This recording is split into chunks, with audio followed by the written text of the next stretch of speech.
Oke, assalamualaikum warahmatullahi wabarakatuh. Jumpa lagi dengan kita channel Sarjana Indonesia, channelnya Raja Cerdas Indonesia. Kali ini saya akan membahas tentang gulutan atau apa ya, kalau bahasa kita gulutan seperti di video ini.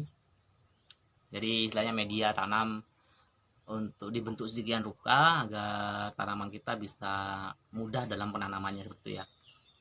Dan perlu nggak sih, seperti apa sih sebenarnya pengolahan gulutan itu yang baik dan benar, yang pas untuk tanaman, selain tadi tanahnya itu harus tidak basah, tidak asam, jadi ini harus netral. Tapi secara teknis itu tidak kalah penting juga tanaman yang media tanam atau gulutan yang kita gunakan itu juga harus dibentuk dengan sedemikian rupa agar hasilnya juga bisa maksimal. Misal kayak gulutan ini. Nah, gulutan ini kenapa saya buat agak tingginya tidak terlalu tinggi juga tidak terlalu rendah. Kalau di musim hujan memang setinggi ini kita gunakan, tapi kalau di musim tidak hujan itu kita buat agak rendah karena supaya cepat keringnya air itu, karena di musim panas otomatis air akan cepat kering ya, seperti itu. Tapi kalau untuk di musim seperti ini, musim penghujan, kita buat agak tinggi seperti ini supaya ketika nanti ada luapan air yang terlalu besar itu tidak resiko yang namanya banjir. Jadi supaya tanaman kita tidak terendam oleh air gitu ya. Terus gulutan itu untuk yang paling bagus, yang maksimal sejauh pengalaman yang saya dapatkan di lapangan selama ini, itu biasanya gulutan-gulutan dengan ketika setelah dicacah, diolah, dibentuk gulukan seperti ini itu harus memiliki daya gembur kedalaman minimal 20 cm. Cara ujinya seperti apa? Seperti ini. Jadi cuman kita ambil bambu terus kita tancap-tancapkan. Jadi dengan tenaga pelan, tidak usah seret gitu saja.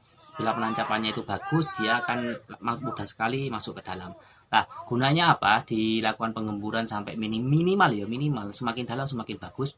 Minimal 20 cm supaya akar-akar tanaman itu bisa berkembang. Jadi tanaman itu tidak terlalu bekerja keras untuk menembus tanah, bagian-bagian tanah, supaya cengkramannya dan pengambilan unsur haranya di tanah itu lebih cepat. Jadi gunanya gulutan di situ.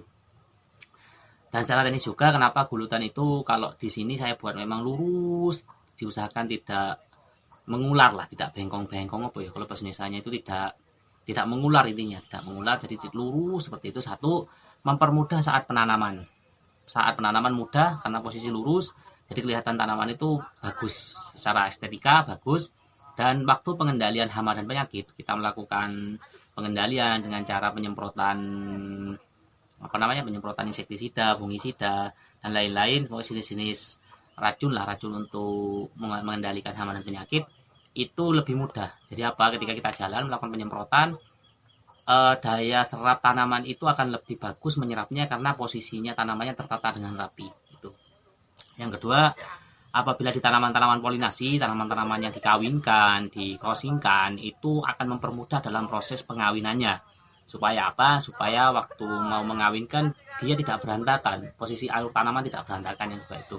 Selanjutnya, pada saat pemasangan tali PE ya, tali PE, tahu kan tali PE? Itu pemasangan tali PE itu supaya lebih mudah, karena tali PE itu digunakan untuk menahan tanaman, cabang-cabangan tanaman itu supaya tidak mudah rebah kayak gitu ya. Jadi digunakan tali PE. Jadi apabila gulutan dan tanamannya lurus, pemasangan lanjaran bagus, pemasang PE-nya lebih bagus, otomatis dia akan lebih kuat dalam menahan rebah-rebahan dari tanaman itu. Kalau tidak dibuat seperti apa ya, otomatis kita akan sulit, penanganan akhirnya akan sulit, waktu pengendalian hama penyakitnya sulit. Kalau belok-belok, secara estetika juga nggak bagus. Karena kalau saya secara pribadi, ketika posisi tanaman rapi, lanjaran rapi, kondisi sanitasi lahan bersih, kita akan nyaman ketika mau mengecek tanaman satu persatu. Otomatis karena tanaman itu kita tidak bisa selalu kita sampel ya, selalu kita harus kita kelilingi, kita lihat. Kalau dalam keadaan bersih, kondisi rapi, saya kira akan lebih nyaman, akan lebih semangat dalam mengecek tanaman-tanaman kita. Tuh. Jadi kalau sebenarnya bebas sih, kalau lebar gulutan yang bagus itu seberapa, terus tingginya seberapa, itu kalau tinggi pasti menyesuaikan ya. Kalau di musim hujan kita buat agak tinggi, kalau di musim non penghujan atau tidak hujan itu agak rendah. Itu supaya waktu pengairan, walaupun airnya terbatas, itu bisa diserap dengan maksimal oleh tanah yang sebagai media tanam kita. Kalau ukuran lebarnya lebar gini ya, lebarnya itu sebenarnya menyesuaikan tergantung kita pengen sistem apa. Kalau sistem gulutan yang saya gunakan saat ini yang diolah seperti video ini adalah single row. Kita menggunakan tanaman single, kita hanya menggunakan satu tanaman, satu baris tanaman ya. Dalam satu gulutan kita gunakan satu baris tanaman. Itu karena memang sekarang masa musim penghujan. Biasanya kalau kita menggunakan double itu akan terlalu padat dan otomatis sirkulasi udaranya nggak akan terlalu bagus seperti itu. Jadi kita gunakan single row. Dan kalau untuk single row yang kita gunakan ini jadi ukuran jadinya itu sekitar 60 cm, ukuran jadi atas 60 cm, tapi kalau dihitung di bawah itu 70 cm dengan jarak antar gulutan itu 40 cm itu. Hanya kita gunakan ukuran itu. Tapi seandainya mau menggunakan sistem double, bebas nih berapapun, biasanya standarnya itu 1 meter atau 100 cm seperti itu biasanya ya. Kalau untuk single memang paling kecil itu kita gunakan 60. Kalau kurang dari 60 itu terlalu kecil. Terlalu kecil itu satu rawan apa ya? Rawan tanahnya rawan longsor karena kanan kiri dari poros tanaman itu terlalu sedikit. Ketika ini terkena hujan atau dimasuki air, dia akan mudah jatuh ke bawah, otomatis akarnya akan rusak. Tapi kalau dengan ukuran 60 resiko itu akan dapat diminimalisir seperti itu.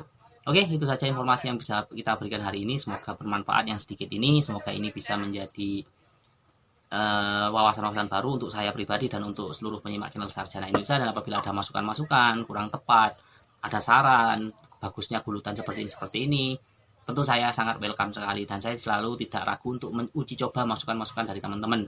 Siapapun memberi masukan saya pasti menerima. Saya akan uji coba dengan skala kecil. Ketika efektif itu akan saya gunakan menjadi acuan di skala besarnya. Oke, terima kasih, itu saja yang bisa saya sampaikan. Kita akhiri. Assalamualaikum warahmatullahi wabarakatuh.